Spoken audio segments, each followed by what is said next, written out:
हाँ जी, नमस्कार, स्वागत और अभिनंदन आप सभी का। आशा उम्मीद है आप सब मस्त हैं और अपनी तैयारी में व्यस्त हैं। आइए शुरू करते हैं आज का हमारा सेशन। जैसा आप सबको विदित है कि हम पुराने पेपरों के अंदर आए हुए क्वेश्चनों का सॉल्यूशन कर रहे हैं। फिर जो जीके से संबंधित क्वेश्चन है वो कौन कौन से आए और आपके आगामी एग्जाम के लिए इस प्रकार के कौन से क्वेश्चन इंपॉर्टेंट बनेंगे।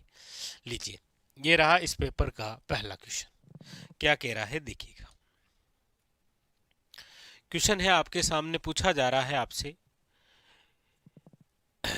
निम्नलिखित में से किस दुर्ग में सूरज प्रकाश, खुशहाल प्रकाश, लक्ष्मी प्रकाश तथा बसंत प्रकाश नामक भवन स्थित है।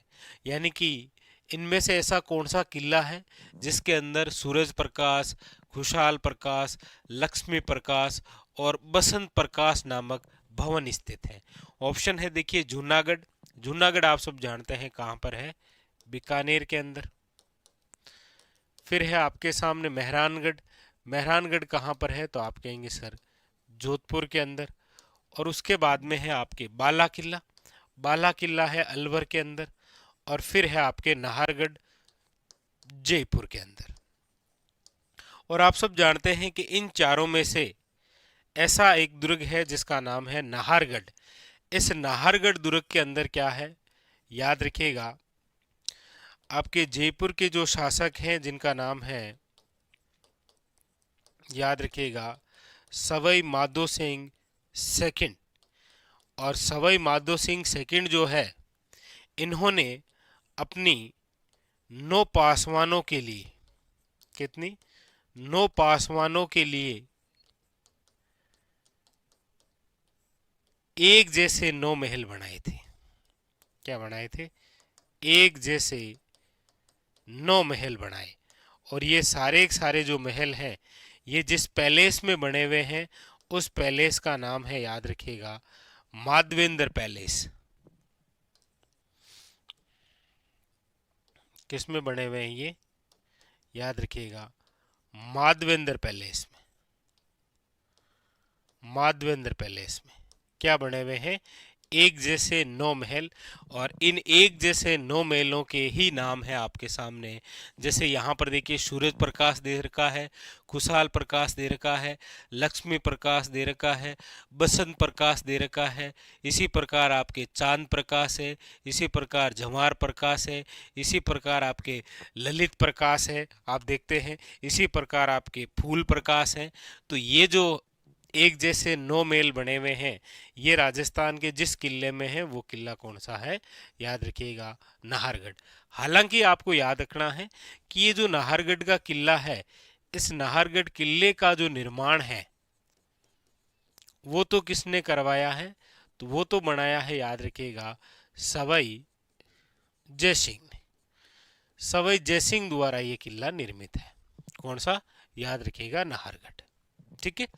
और इसी नाहरगढ़ किले का जो दूसरा नाम है वो है आपके सुदर्शनगढ़। ये भी क्वेश्चन काफी बार आया है एग्जाम के अंदर, याद रखेंगे। तो यहां पर जो पूछा गया ऑप्शन नंबर क्या हो जाएगा, याद रखिएगा, 4 is the correct answer, Nahargarh. ठीक है, चलिए आगे। अगला है आपके सामने, एक चित्रकार का नाम दिया गया है। चित्रकार है साहिब बी या साहिब दी दे रखा है। हालांकि पूरा नाम जो है वो है साहिब दीन। क्या नाम है? नाम है आपके सामने ये साहिब दीन। साहिब दीन है, साहिब राम है, आपके सामने आता है सालिग्राम है, आपके सामने आता है साहिबा है। ये जो चित्रकार हैं, ये कौन कौन सी चित्र शैली से संबंधित है? थोड़े थोड़े एक जैसे लगते हैं ना। देखिए, साहिब दीन जो है ये तो आपके जिस चित्र शैली से संबंधित है वो है आपकी मेवाड़। साहिब राम जो है ये आपके जिस चित्र शैली से संबंधित है वो है जयपुर। सालिग्राम जो है वो है याद रखिएगा आपके अलवर से। साहिबा और उष्णा जो है वो जिस चित्र शैली से संबंधित है वो है आपके अजमेर, याद रखेंगे। ठीक है, तो यहाँ पर जो पूछा गया है वो हो जाएगा आपके सामने कौन सा, मेवाड़। अच्छा, इनकी खास बात ये भी है कि साहिबदीन वे चित्रकार है जिन्होंने, याद रखिएगा, रागमाला का चित्रण बनाया। किसका चित्रण बनाया था? रागमाला। अच्छा, रागमाला भी बहुत खास है क्योंकि रागमाला जो चित्रण हुआ है, देखिएगा, रागमाला चित्रण, इस रागमाला का चित्रण भी अलग अलग चित्र शैलियों में हुआ है। जैसे मेवाड़ के अंदर भी हुआ है, आप पढ़ेंगे चावंड में भी हुआ है, आप इसे पढ़ेंगे कि मारवाड़ के अंदर भी इसका चित्रण हुआ है, और आप पढ़ेंगे कि इसका कोटा के अंदर भी हुआ है। मेवाड़ के अंदर रागमाला का जो चित्रण है वो तो किसने किया है, इसीलिए आपके सामने ये नाम है, याद रखिएगा, साहिबदीन। चावंड के अंदर किसने किया था, तो याद रखिएगा वो था निशारदीन। मारवाड़ के अंदर कौन था, तो याद रखिएगा नाम है वीर जी भाटी। कौन है? वीर जी भाटी। और कोटा के अंदर रागमाला शेठ किसने बनाया था, याद रखिएगा डालू ने। तो इस हिसाब से भी अलग अलग तरीके से भी क्वेश्चन आता है। ठीक है, यहाँ पर ऑप्शन हो जाएगा आपके सामने 2 इज ए करेक्ट आंसर। अगला है, दधिमती माता का जो मेला है वो किस स्थान पर आयोजित होता है? दधिमती माला, याद रखिएगा क्या पूछा जा रहा है, दधिमती जो माता है उसके बारे में पूछा जा रहा है कि दधिमती जो माता है इसका जो मेला है वो निम्न में से किस स्थान पर आयोजित होता है? तो देखिए, दधिमती माता का जो मेला है वो भरता है आपके गोठ मांगलोद, ये 2 गांव हैं, गोठ और मांगलोद दोनों गांवों के बीच में। ये कहां पर है, तो याद रखिएगा नागौर में। आप अक्सर पढ़ते भी हैं कि दधिमती माता का जो मंदिर है, याद रखिएगा वो आपके प्रतिहार कालीन है,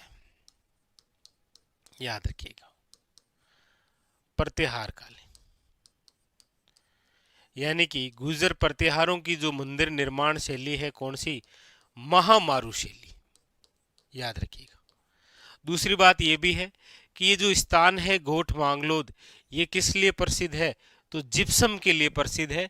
इसीलिए दधिमती जो माता है, याद रखिएगा, जिप्सम वाली देवी कहलाती है। कौन सी देवी कहलाती है? जिप्सम वाली देवी भी कहलाती है। अच्छा, अगली बात कि ये जो दधिमती माता है, याद रखिएगा, दादिच ब्राह्मणों की कुलदेवी है। दादिच ब्राह्मणों की क्या है? कुलदेवी।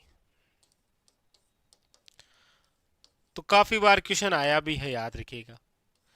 एक तो क्वेश्चन बन जाता है ये दादिश ब्राह्मणों की कुलदेवी, एक जिप्सम वाली देवी, एक याद रखिएगा जो मंदिर है वो गुर्जर प्रतिहार कालीन महामारू शैली, और इनका जो मंदिर है वो कौन से गांव में है? गोठ मांगलोद। जिला पूछे तो कौन सा है? याद रखिएगा नागौर। ठीक है, ऑप्शन नंबर हो जाएगा बी इज करेक्ट आंसर, यानी कि 2 नंबर जो है वो करेक्ट आंसर है। अगला क्वेश्चन, अगला है आपके सामने कि पुत्र जन्म के 10वें दिन किस रिवाज को मनाया जाता है? यानी पुत्र जो जन्म ले रहा है 10वें दिन किस रिवाज को मनाया जाता है? 10वें दिन की ही बात हो रही है। और देखिए, पुत्र जन्म से काफी सारे क्वेश्चन बनते हैं। एक तो ये बनता है कि पुत्र जन्म के अवसर पर निम्न में से कौन सा गीत गाते हैं? तो याद रखिएगा, पुत्र जन्म के अवसर पर गाए जाने वाला जो गीत है वो है, याद रखिएगा, झच्चा तब जब होगा बच्चा। एक तो ये, एक याद रखिएगा पुत्र जन्म के अवसर पर कौन सा पोमचा, तो याद रखिएगा वह है पीला पोमचा। हाँ, पुत्री के अवसर पर यानी पुत्री जन्म के अवसर पर कौन सा है? वो है गुलाबी पोमचा। पुत्री के अवसर पर कौन सा? वो है गुलाबी पोमचा। लेकिन पुत्र जन्म के अवसर पर कौन सा है? पीला पोमचा। ये क्वेश्चन भी काफी बार आए हैं, याद रखिएगा। यहाँ पर पूछा गया है पुत्र जन्म के 10वें दिन क्या करते हैं, तो याद रखिएगा दसोटन। क्या किया जाता है? दसोटन जो रिवाज है वो किया जाता है। बाकी याद रखेंगे पुत्र जन्म के अवसर पर कौन सा गीत गाते हैं, जच्चा। पुत्र जन्म के अवसर पर माँ कौन सा पोमचा, तो याद रखिएगा पीला पोमचा। ठीक है। एक ये भी आ जाता है कि नवजात शिशु मृत्यु अवसर पर, नवजात शिशु मृत्यु अवसर पर कौन से गीत गाए जाते हैं, तो याद रखिएगा वो गाए जाते हैं आपके छेड़े। क्या गाए जाते हैं? छेड़े। ये भी क्वेश्चन आ रखा है, ठीक है, याद रखेंगे। तो ऑप्शन नंबर हो जाएगा A is A correct answer, 1 number. अगला अगला है आपके सामने कि राजस्थान में निम्नलिखित संतों में से रामानंदी संप्रदाय की रेवाशा पीठ के संस्थापक कौन थे। देखिए यहां पर एक संप्रदाय की बात हो रही है और संप्रदाय का नाम है आपके रामानंदी संप्रदाय। देखिए ये जो रामानंदी संप्रदाय है, इस रामानंदी संप्रदाय के हमारे राजस्थान के अंदर यदि मैं प्रवर्तक की बात करूं तो वो है, याद रखिएगा, कृष्णदास पेहारी। कौन है? कृष्णदास पेहारी, याद रखिएगा। ठीक है। रामानंदी संप्रदाय की जो प्रमुख पीठ है उसके भी यदि मैं बात करूंगा तो वो है आपके, याद रखिएगा, गलता जी। कौन सी है? गलता जी आपके जयपुर। लेकिन कृष्णदास जो पेहारी हैं इनके एक शिष्य हैं और इनके शिष्य का नाम है, याद रखिएगा, संत अग्रदास जी। और ये जो संत अग्रदास जी हैं इनके द्वारा, याद रखिएगा, एक संप्रदाय की स्थापना की गई जिसका नाम है रसिक संप्रदाय। कौन सा है? रसिक संप्रदाय।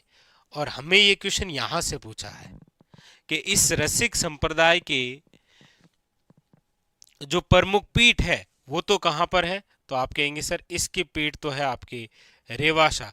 रेवासा है सीकर के अंदर। और पूछा आपको ये गया कि इसी रसिक संप्रदाय की जो प्रमुख पीठ है रेवासा सीकर, इसके संस्थापक कौन है, तो याद रखिएगा वो है आपके संत अग्रदास जी। ठीक है, याद रखिएगा। तो रामानंदी संप्रदाय है, उसके संस्थापक हैं कौन, याद रखिएगा, कृष्णदास प्यारी। इनके शिष्य हैं, याद रखिएगा, कौन, संत अग्रदास जी, जिनके द्वारा रसिक संप्रदाय की स्थापना की गई। और रसिक संप्रदाय की जो प्रमुख पीठ है वो कौन सी है, याद रखिएगा, रेवाशा धाम सीकर। एग्जाम के अंदर काफी बार ये क्वेश्चन पूछा गया है, ध्यान रखेंगे आप। ठीक है, आगे अगले क्वेश्चन की बात करते हैं। अगला क्वेश्चन है, लीजिए, अगला है आपके सामने, राजविलास ग्रंथ के लेखक कौन थे। लीजिए, राजविलास जो ग्रंथ है इसके लेखक कौन थे। राजविलास ग्रंथ के केशवदास, तेज कवि, मान कवि या वीर भाण। आप कहेंगे सर ये जो राजविलास ग्रंथ है, याद रखिएगा, ये मेवाड़ के जो महाराणा है ना, मेवाड़ के महाराणा राज सिंह के बारे में है। राज सिंह की वीरता का उल्लेख है। राज सिंह की वीरता, इनके द्वारा किए गए युद्ध, इन सब का उल्लेख है। इसीलिए तो ये जो राजविलास ग्रंथ है, याद रखिएगा, ये वीर रस पर आधारित है। और इसके जो लेखक हैं वह है, याद रखिएगा, मान कवि या मान सिंह। ऑप्शन नंबर जो है वो क्या है, सी इज करेक्ट आंसर, यानी कि 3 नंबर जो है वो सही हो जाएगा, याद रखिएगा, राजविलास ग्रंथ के लेखक मान कवि। अगला अगला क्वेश्चन क्या कह रहा है, देखिए, अगला है आपके सामने कि भारत में राज्य के जो महाधिवक्ता हैं उनकी जो पारिश्रमिक किसके द्वारा निर्धारित किया जाता है। यानी कि भारत के अंदर हम पढ़ते हैं कि राज्यों के अंदर जो महाधिवक्ता होता है उस महाधिवक्ता की नियुक्ति हालांकि आप पढ़ते ही हैं, आर्टिकल जो है वो 165 के अंदर है, लेकिन उनके द्वारा जो पारिश्रमिक है ये किसके द्वारा निर्धारित है? तो आप कहेंगे सर इस शब्द का तो उल्लेख ही नहीं है। हालांकि किसी भी राज्य के महाधिवक्ता की जो पारिश्रमिक है ये निर्धारित करता है उस राज्य का राज्यपाल, याद रखिएगा। किसके द्वारा? राज्यपाल द्वारा निर्धारित किया जाता है। तो यहां पर जो पूछा गया कि निर्धारित किया जाता है, याद रखिएगा राज्य के राज्यपाल द्वारा। Very very important. ठीक है, तो ऑप्शन नंबर जो है वो हो जाएगा आपके सामने 2 इज ए करेक्ट आंसर। अच्छा, एक कमेंट करके बताइएगा आप कि वर्तमान राजस्थान के महाधिवक्ता कौन है? राजस्थान के वर्तमान महाधिवक्ता जो है वो कौन है? यह आप कमेंट करके बताइएगा। यहां पर हो जाएगा आपके 2 नंबर। अगला है, अगला क्वेश्चन क्या कह रहा है देखिए। अगला पूछा जा रहा है कि किस संवैधानिक संशोधन द्वारा संविधान में ये जोड़ा गया कि एक व्यक्ति को 2 या अधिक राज्यों का राज्यपाल जो है वो नियुक्त किया जा सकता है? यानी कि यहाँ पर वे कौन सा संविधान संशोधन है जिसके माध्यम से ये जोड़ा गया था? ये तो जोड़ा ही गया था कि प्रत्येक राज्य का एक राज्यपाल होगा, लेकिन एक राज्यपाल जो है यानी कि एक व्यक्ति जो है वो 2 या 2 से अधिक राज्यों का राज्यपाल हो सकता है, ये जोड़ा गया। तो यहाँ पर आप देखेंगे ऑप्शन नंबर जो है वो हो जाएगा आपके सामने कौन सा? 2 इज ए करेक्ट आंसर, क्योंकि ये सारी सारी जो बात है वो है 7वां संविधान संशोधन। 7वां संविधान संशोधन, याद रखिएगा 1956। और इसी संविधान संशोधन के तहत और भी क्वेश्चन आता है कि कौन से संविधान संशोधन के तहत राज प्रमुख की जगह कौन सा पद, याद रखिएगा राज्यपाल पद जो है वो सर्जित किया गया था। ये भी क्वेश्चन आता है कि कौन से संविधान संशोधन के तहत, याद रखिएगा राज्यपाल पद। तो इसी 7वें संविधान संशोधन 1956 के तहत राज प्रमुख की जगह क्या बना? राज्यपाल। ठीक है, याद रखिएगा। और हमारे राजस्थान के प्रथम राज्यपाल कौन? तो आप कहेंगे सर गुरुमुख निहाल सिंह, याद रखिएगा। ठीक है, तो ऑप्शन नंबर हो जाएगा यहां पर 2 इज ए करेक्ट आंसर। अगला लीजिए, अगला है आपके सामने बहुत शानदार सा क्वेश्चन। क्या पूछा जा रहा है देखिएगा। पूछा जा रहा है कि निम्नलिखित लोकगीतों में से कौन से विवाह के अवसर पर गाए जाते हैं?